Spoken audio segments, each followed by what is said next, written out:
Bagian pertama kita memikirkan diri kita, bagian yang kedua kita memikirkan Tuhan yang kita sembah.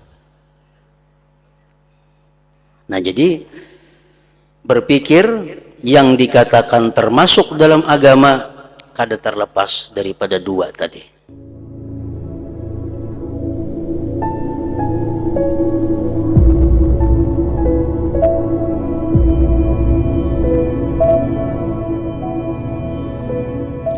Bismillahirrahmanirrahim.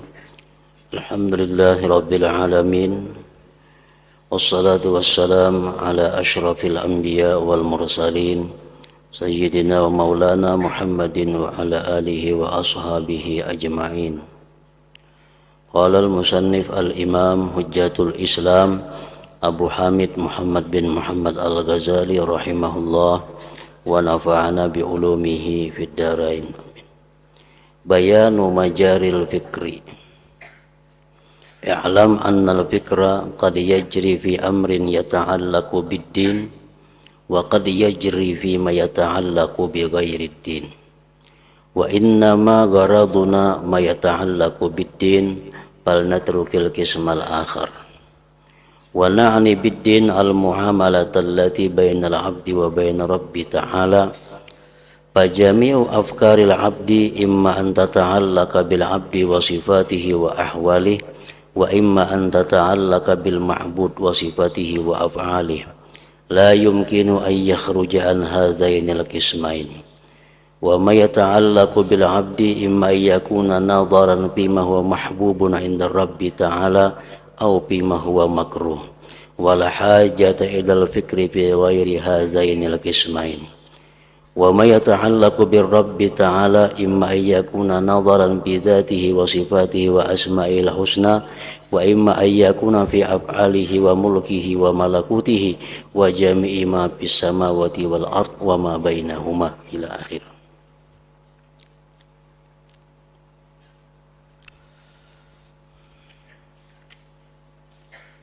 Makna kalamul Imam Al-Ghazali rahimahullah wa nafa'ana bi ulumi.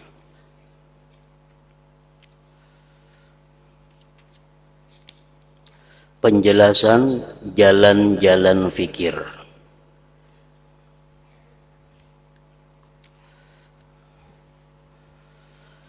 Ketahuilah bahwa pikiran kadang-kadang berlaku atau berjalan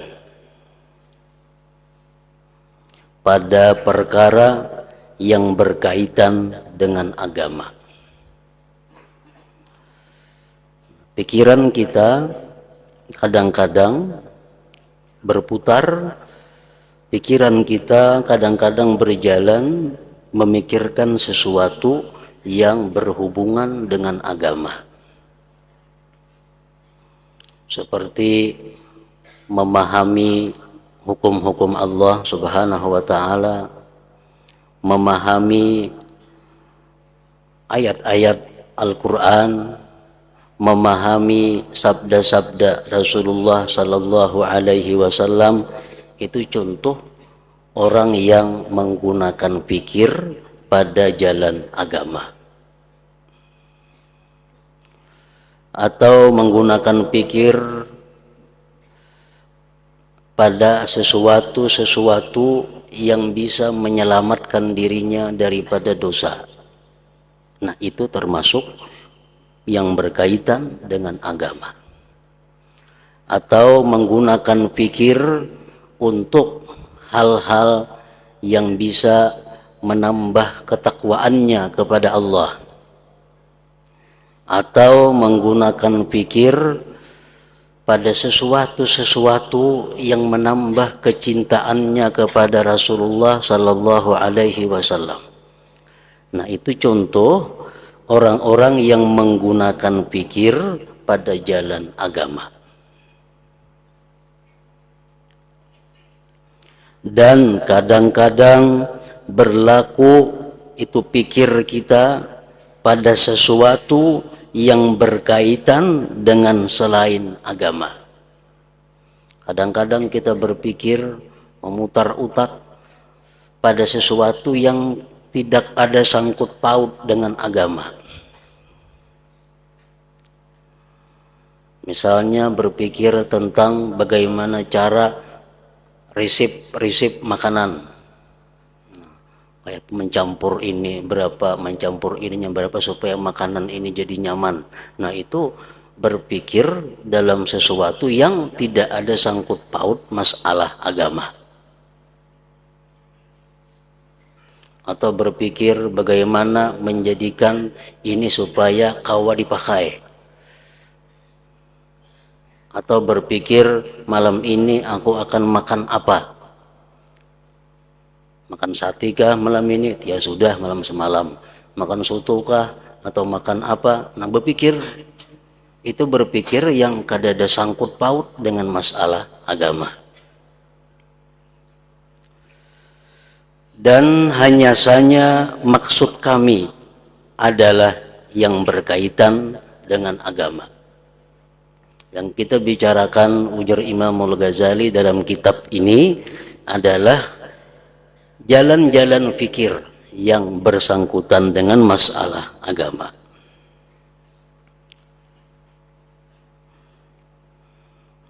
Dan hendaklah kita tinggalkan bagian yang lain yang kada hubungannya masalah agama, ditinggalkan, kada dimasukkan di dalam kitab ini.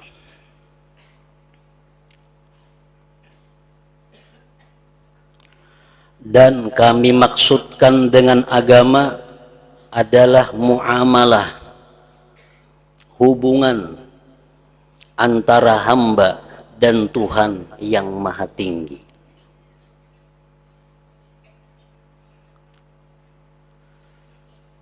Memikirkan hubungan kita dengan Allah itu adalah termasuk memikirkan masalah agama.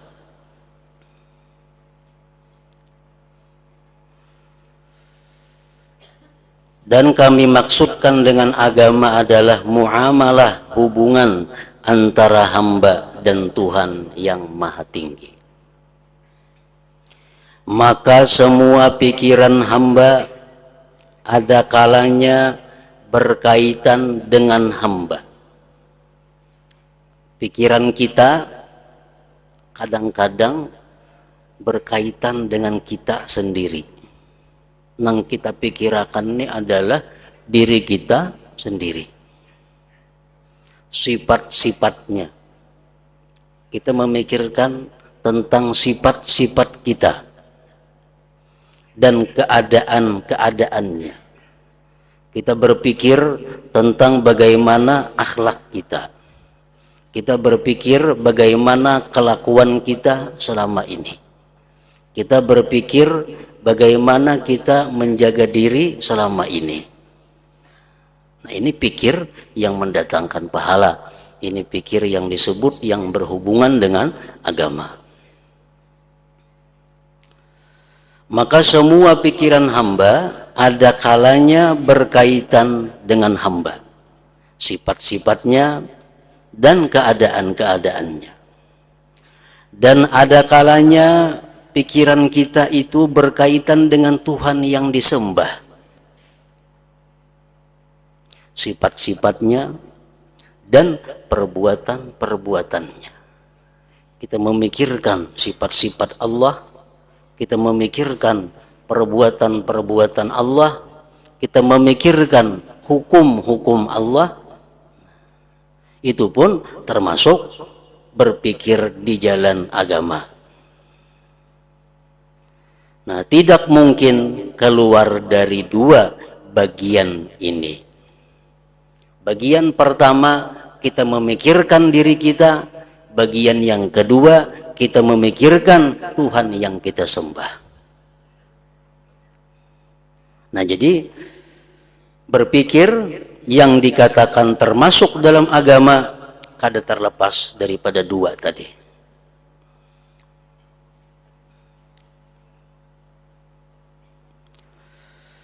Dan yang berkaitan dengan hamba, dengan kita seorang, Ada kalanya memandang pada sesuatu yang disukai di sisi Tuhan yang Maha Tinggi, atau pada sesuatu yang dibenci.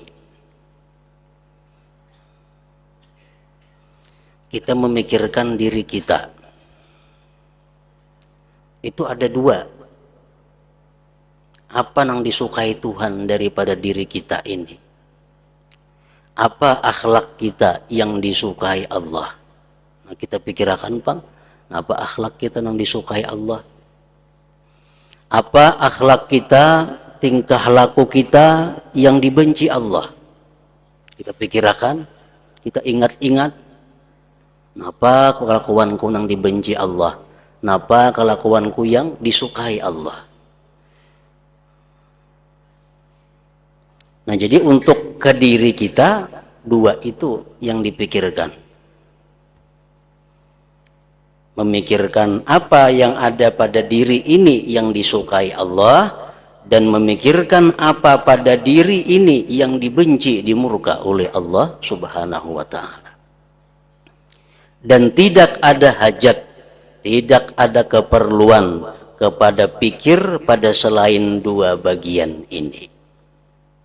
Itu aja yang dipikirkan untuk diri.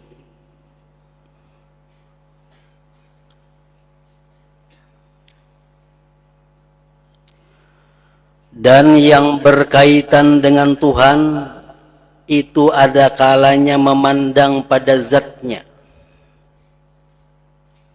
Zat Allah maha besar.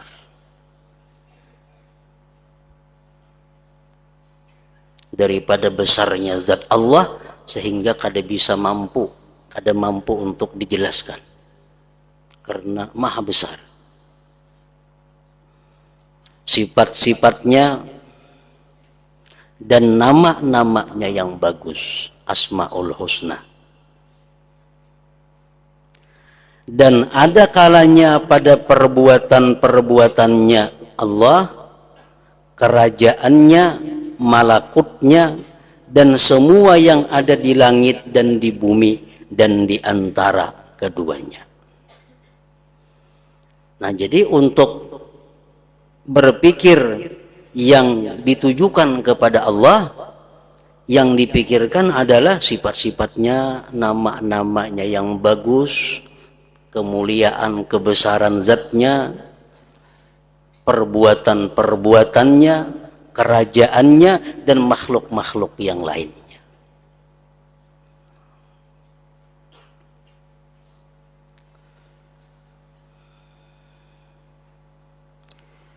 Dan terbukalah bagimu terbatasnya pikiran pada bagian-bagian ini dengan contoh,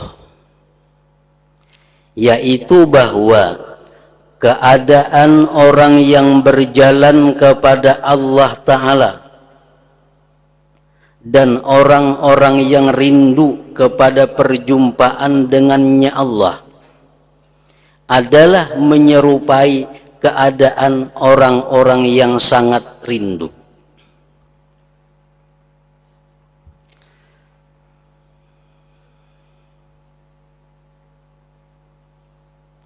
Nah, seorang salik itu disebut orang yang berjalan menuju Allah.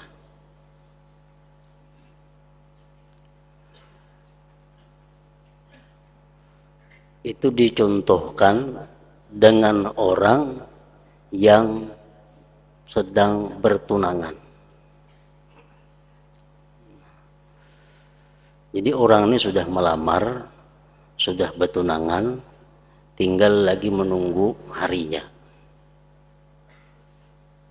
Nah, ini orang yang bertunangan ini adalah orang yang salik. Dia akan menjaga hari-harinya agar jangan sampai putus tunangannya.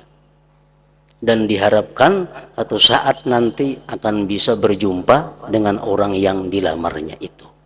Nah, ini orang salikin. Orang yang salik laksana orang yang bertunangan dengan Allah. Dia berharap satu hari nanti dapat bertemu dengan kekasihnya Allah Subhanahu wa Ta'ala. Nah, oleh karena itu orang yang salik ini dia sangat menjaga diri. Jangan sampai tingkah lakunya itu dibenci oleh calonnya itu. Karena bisa di tengah jalan diputusi orang.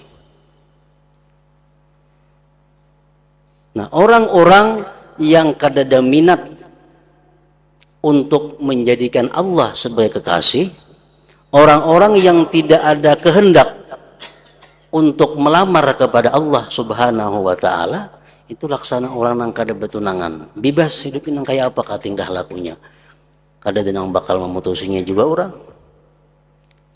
Nah, itu percontohannya. Jadi orang yang salikin ini orang yang berharap satu saat berjumpa dengan kekasihnya Allah Subhanahu wa Ta'ala.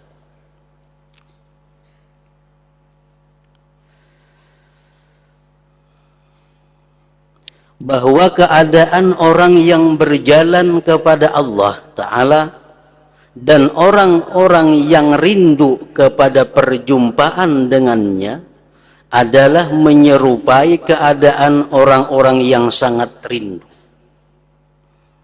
Maka hendaklah kita menjadikan orang yang rindu, yang mengikuti hawa nafsunya akan contoh kita.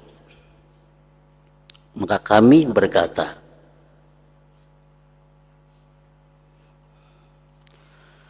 orang yang rindu, yang tenggelam cita-citanya dengan kerinduannya itu tidak melampaui pikirannya dari berkaitan dengan orang yang dirindukannya atau berkaitan dengan dirinya sendiri.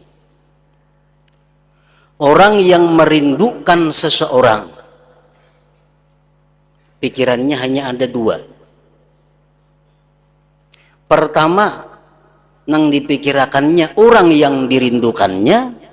Yang kedua yang dipikirkannya adalah dirinya sendiri. Orang lain kada kau masuk pikirannya. Karena cita-citanya, kerinduannya hanya terarah kepada seseorang.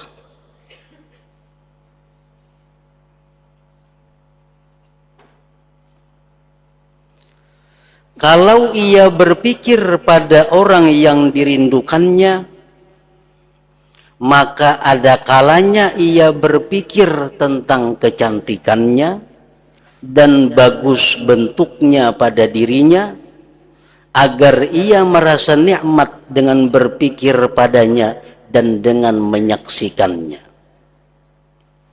Dan ada kalanya ia berpikir pada perbuatan-perbuatannya yang halus, yang bagus, yang menunjukkan kepada akhlaknya dan sifat-sifatnya, agar demikian itu melipat gandakan kelezatannya dan memperkuat kecintaannya.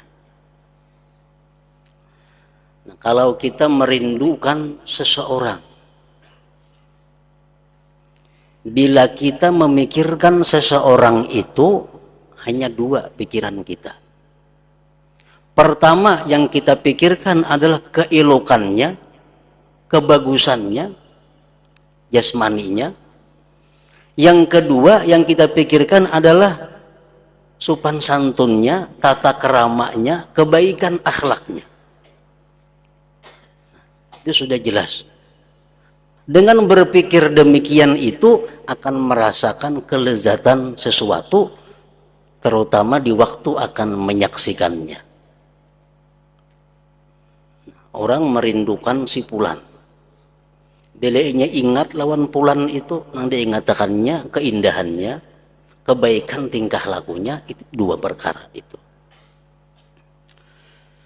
Nah, itu juga halnya orang-orang yang merindukan Allah Subhanahu wa Ta'ala, pikirannya hanya dua, tentang kehebatan, kebesaran zat Allah Subhanahu wa Ta'ala, tentang kehebatan sifat-sifatnya, perbuatan-perbuatannya Allah Subhanahu wa Ta'ala. Nah, itu orang yang rindunya kepada Allah Subhanahu wa Ta'ala. Setiap kali dia berpikir tentang Allah, dia ingat kehebatan Allah. Dia ingat ciptaan-ciptaan Allah yang menakjubkan, yang luar biasa.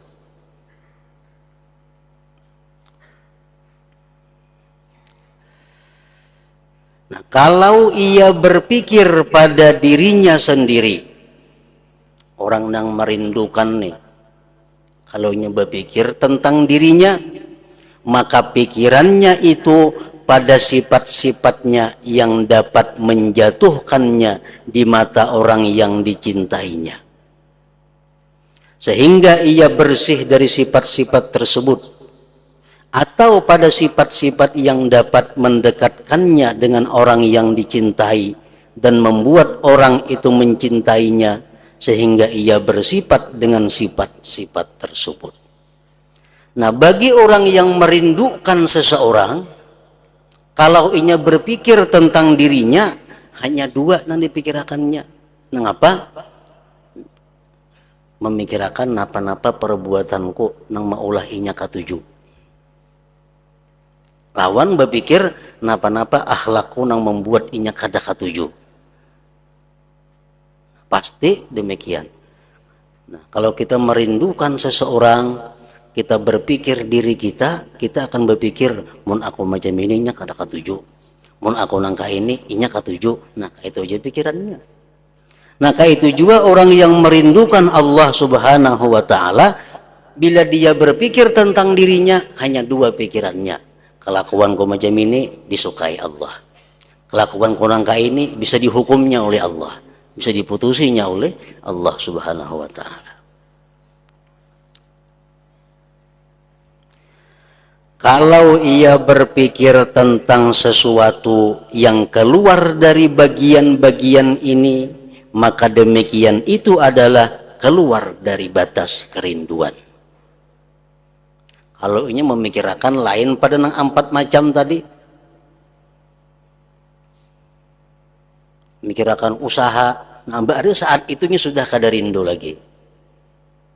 Mikirkan tentang yang lain, berartinya kada rindu lagi dengan orang yang dirindukannya itu. Dan itu adalah suatu kekurangan padanya. Karena kerinduan yang sempurna adalah yang menenggelamkan orang yang rindu dan menyempurnakan hati, sehingga ia tidak meninggalkan padanya tempat yang lapang bagi orang lain. Orang yang benar-benar merindukan sesuatu itu, dalam hatinya kada ada tempat lain selain orang yang dirindukannya itu. Nah, maka orang yang mencintai Allah itu semestinya bahwa ia seperti yang demikian. Maka ia tidak melampaui pandangannya, pikirannya dari yang dicintainya. Orang yang mencintai Allah Subhanahu wa Ta'ala, pikirannya hanya terbatas pada yang tadi. Bila dia ingat Allah, dia ingat kehebatan, keelokan, keindahannya. Bila dia ingat lawan dirinya, dia berpikir kayak apa cara supaya diketujui oleh Allah Subhanahu wa Ta'ala.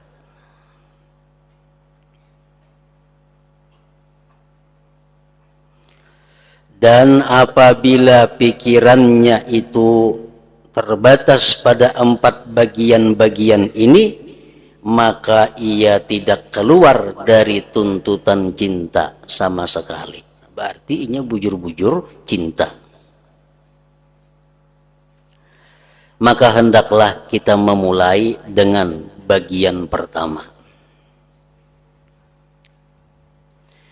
yaitu berpikirnya pada sifat-sifat dirinya dan perbuatan-perbuatan dirinya, agar dibedakan yang dicintai daripadanya dari yang tidak disukai. Sesungguhnya pikiran ini adalah yang berkaitan dengan ilmu muamalah yang menjadi maksud dengan kitab ini. Adapun bagian yang lain maka berkaitan dengan ilmu mukasyafah. Kemudian tiap-tiap satu dari yang tidak disukai di sisi Allah atau yang dicintai itu terbagi kepada zahir, seperti perbuatan-perbuatan taat dan perbuatan-perbuatan maksiat,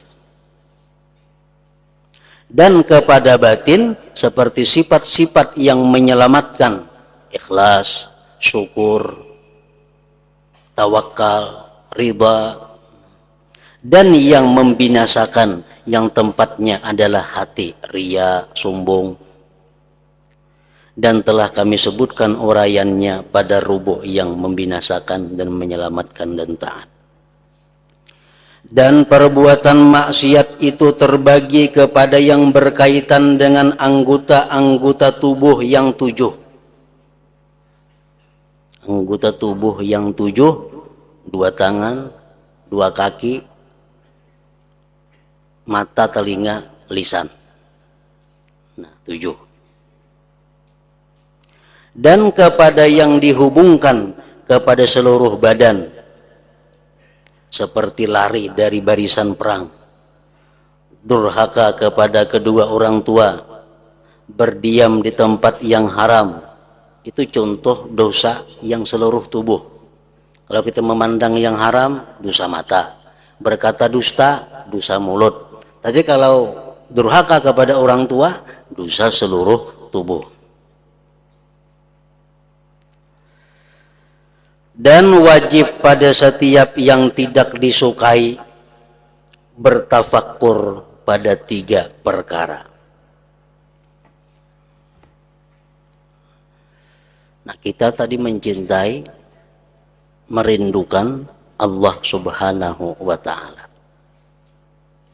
Kita mencintai, merindukan Allah Subhanahu wa ta'ala. Nah, pikiran kita, kalau kita bujur-bujur cinta kepada Allah, pikiran kita itu yang pertama terarah kepada diri kita. Kita pikirkan diri kita ini, sifat-sifat diri kita, dan perbuatan-perbuatan diri kita.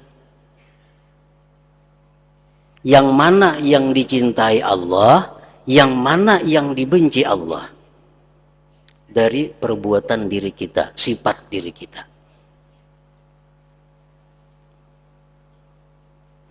Nah, apabila kita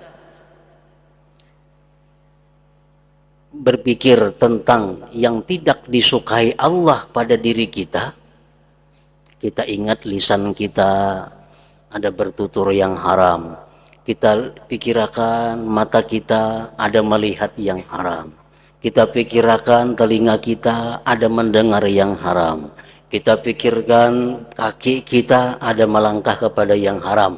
Nah, berarti banyak perilaku kita ini yang dibenci oleh Allah, orang yang kita rindukan itu.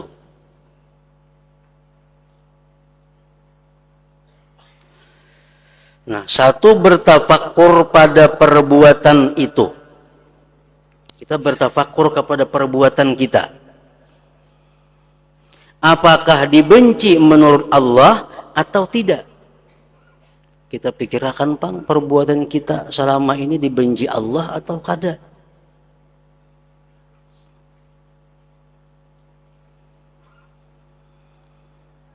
Karena banyak sekali sesuatu tidak tampak bahwa ia adalah dibenci, tetapi diketahui dengan penelitian yang halus.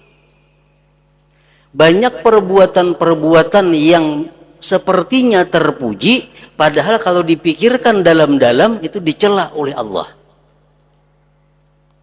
Makanya memerlukan fikir. Banyak perbuatan-perbuatan yang zahirnya taat, tapi kalau didalami, dipikirkan, oh sekalinya dibenci Allah. Contohnya apa? Contohnya kita bersedekah. Nah, bersedekah kepada fakir, miskin. Secara zahir itu disukai Allah. Tetapi kalau kita bersedekah itu kita meninggal, kadang memberi kepada orang-orang yang dekat dengan kita. Orang tua kita taliung disedekahi, dan sanak nang miskin taliung disedekahi. Kamanakan nang miskin taliyong di sedekah. Orang maka diberi sedekah. Nah, kalau dihimati itu dicela oleh Allah. Sedekah kita itu kada bujur. Karena kita membiarkan orang-orang yang wajib kita santuni, kita biarkan, kita berikan kepada orang-orang yang jauh daripada kita. Nah, itu dapat diketahui dengan berpikir. Yang kedua, bertafakur tentang bahwa kalau ia adalah dibenci. Berpikir. Kita pikir, pertama kita berpikir kelakuan kita selama ini dibenci Allah atau dicinta Allah. Kita berpikir sifat kita selama ini dibenci Allah atau dimurka Allah. Pikir, dihitung-hitung, ternyata perilaku kita dibenci Allah. Ternyata sifat-sifat kita banyak yang dicela oleh Allah. Nah, bertafakur tentang bahwa kalau ia adalah dibenci, lalu apa jalan menjaga diri daripadanya? Kayak apa caranya supaya aku bisa merubah perilaku yang dibenci Allah ini menjadi perilaku yang dicintai oleh Allah? Nah, dipikirkan itu kayak apa caranya supaya perilaku nang kada baik ini bisa menjadi yang dipuji oleh kekasih Allah Subhanahu wa taala.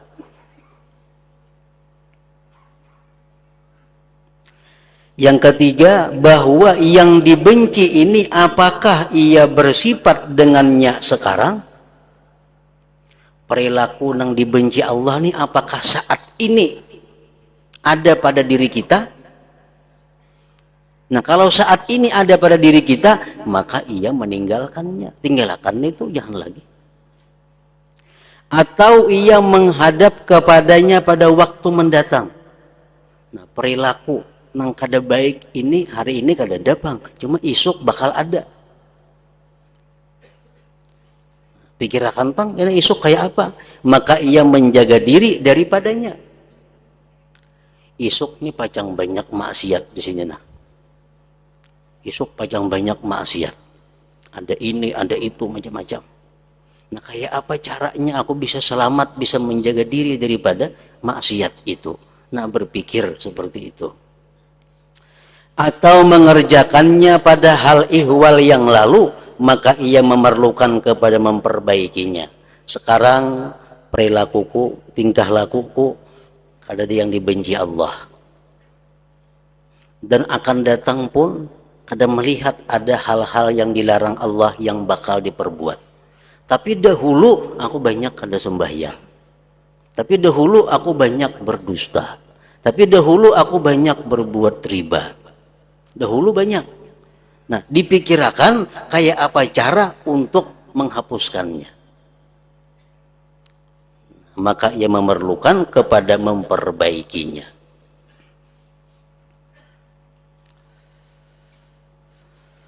Nah, begitu pula masing-masing dari segala yang dicintai terbagi kepada pembagian-pembagian ini. Nah, kalau kita berpikir tentang diri kita, yang pertama kita pikirkan adalah tingkah lakuku sekarang ini apakah dibenci atau dicinta Allah. Itu yang pertama dipikirkan. Apakah akhlakku selama ini tergolong orang yang dibenci Allah atau akhlakku saat ini disukai Allah? Itu yang pertama dipikirkan bila kita memikirkan diri. Oh, ternyata tingkah laku akhlakku ini banyak nang kada baik. Nah, bila sudah kita menetapkan bahwa tingkah laku kita banyak nang kada baik, itu kayak apa cara jalannya untuk memperbaiki.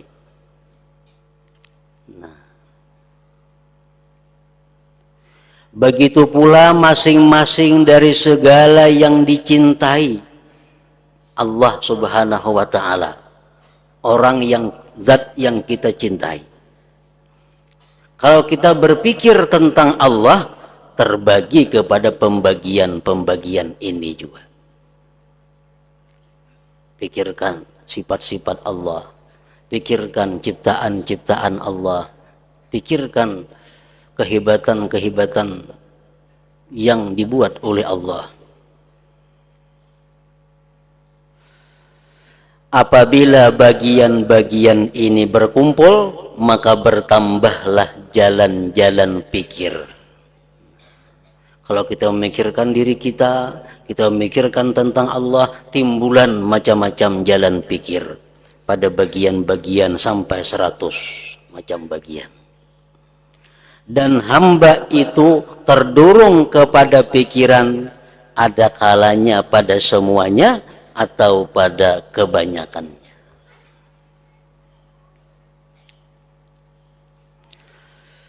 Dan penjelasan masing-masing pembagian ini panjang, tetapi bagian ini terbatas pada 4 macam, yaitu perbuatan taat, perbuatan maksiat, sifat-sifat yang membinasakan, dan sifat-sifat yang menyelamatkan. Pikirkan apa perbuatan taat yang bisa kita lakukan. Pikirkan perbuatan maksiat apa yang telah dilakukan. Pikirkan sifat-sifat nang kada baik apa nang ada dalam hati kita. Pikirkan sifat-sifat yang baik apa yang ada dalam hati kita. Nah, 4 perkara itu. Maka hendaklah kami menyebutkan contoh mengenai masing-masing macam, agar dengannya murid membandingkan terhadap lainnya dan terbuka baginya pintu pikiran dan menjadi luas jalan baginya, yaitu macam yang pertama, perbuatan maksiat. Semestinya bahwa manusia memeriksa pada setiap pagi hari akan semua anggota badannya yang 7 secara terperinci. Setiap pagi hari kita adakan waktu yuhasibu nafsah, menghisap akan dirinya, terutama anggota 7, kemudian badannya secara jumlah.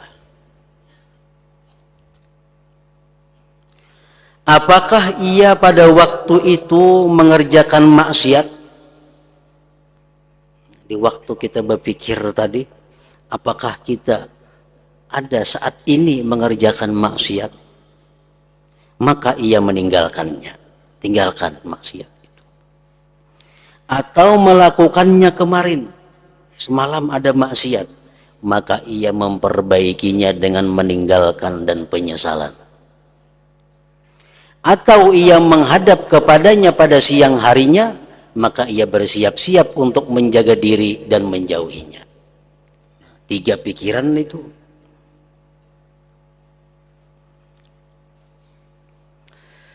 Maka ia meneliti pada lisan, meneliti mulut, dan berkata, sesungguhnya lisan ini menghadap kepada ghibah, berdusta, menyucikan diri, memuji diri, menguluk-uluk orang lain, berbantah-bantahan, bersenda gurau, dan membicarakan pada sesuatu yang tidak berfaedah, dan yang lain-lainnya dari hal-hal yang dibenci. Ini dalam pemeriksaan lisan. Maka ia menetapkan pertama-tama pada dirinya bahwa perbuatan-perbuatan itu dibenci di sisi Allah Ta'ala. Ghibah dibenci Allah, dusta dibenci Allah, menguluk-uluk orang dibenci Allah. Tetapkan dahulu dalam hati kita bahwa dusta, ghibah, memuji diri, menyambati orang itu dimurka Allah.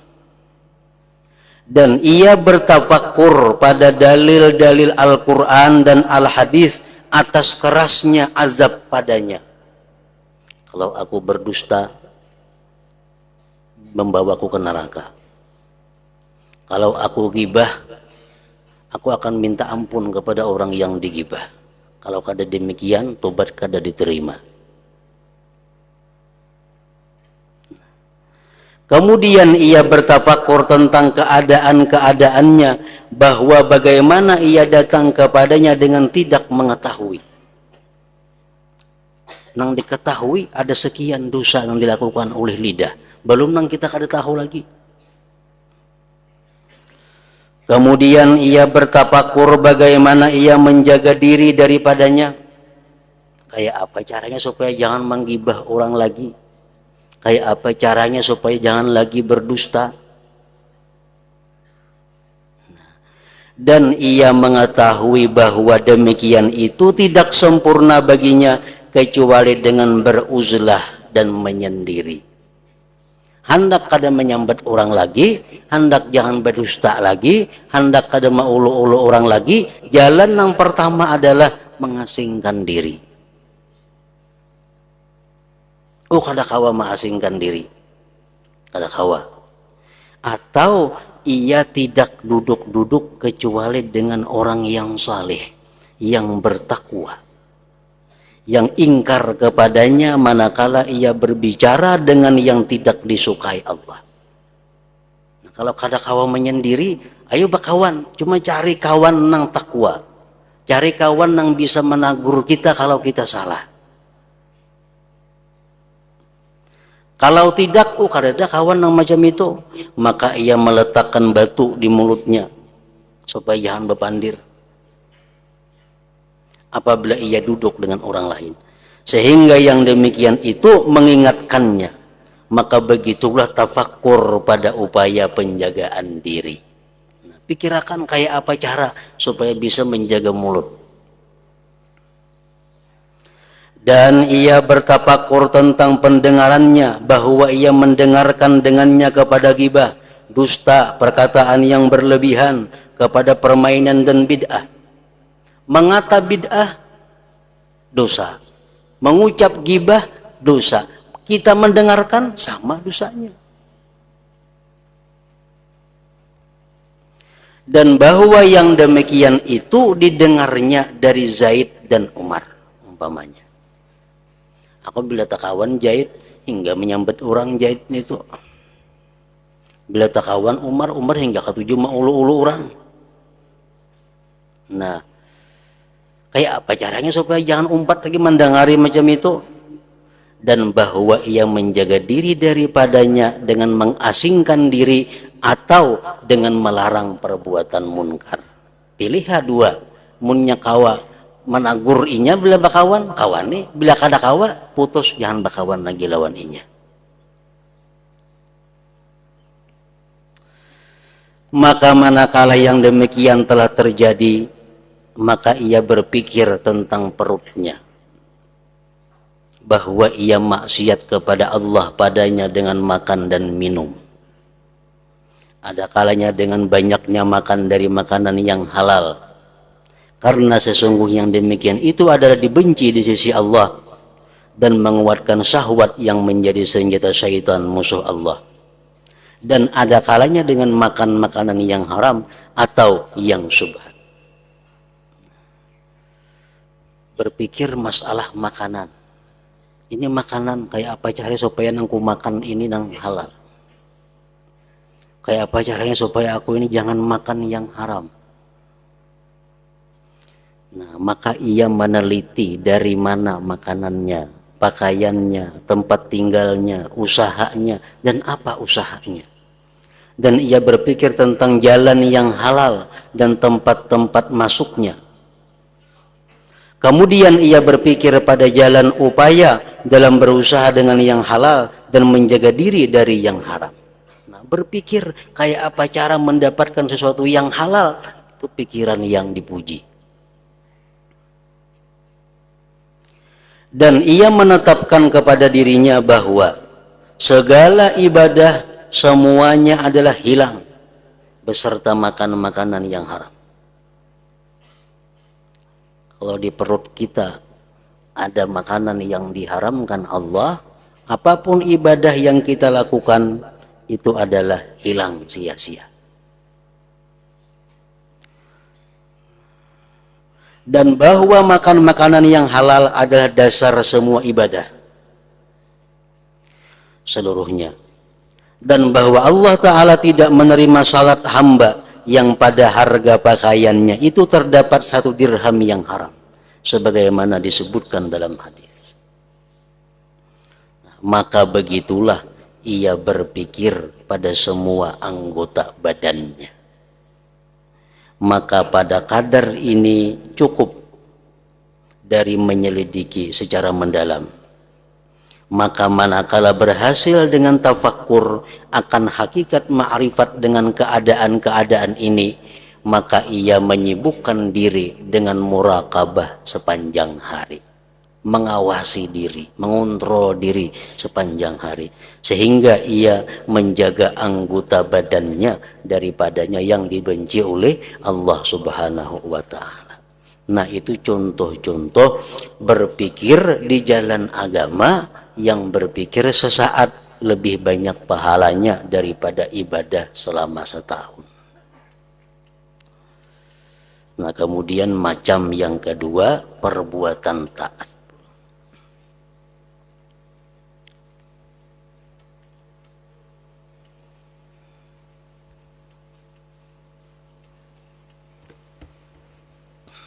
Afdalul dzikri fa'lam annahu la ilaha illallah Muhammadur Rasulullah la ilaha illallah Muhammadur Rasulullah la ilaha illallah Muhammadur Rasulullah la ilaha illallah la ilaha illallah la ilaha illallah la ilaha illallah la ilaha illallah Allahu Allah Allahu Allah Allahu Allah Allahu Allah Allahu Allah Allahu Allah Allahu Allah Allahu Allah Allahu Allah Allahu Allah Allahu Allah Allahu Allah La ilaha illallah Muhammadur Rasulullah La ilaha illallah Muhammadur Rasulullah La ilaha illallah Muhammadur Rasulullah La ilaha illallah Al-Fatihah.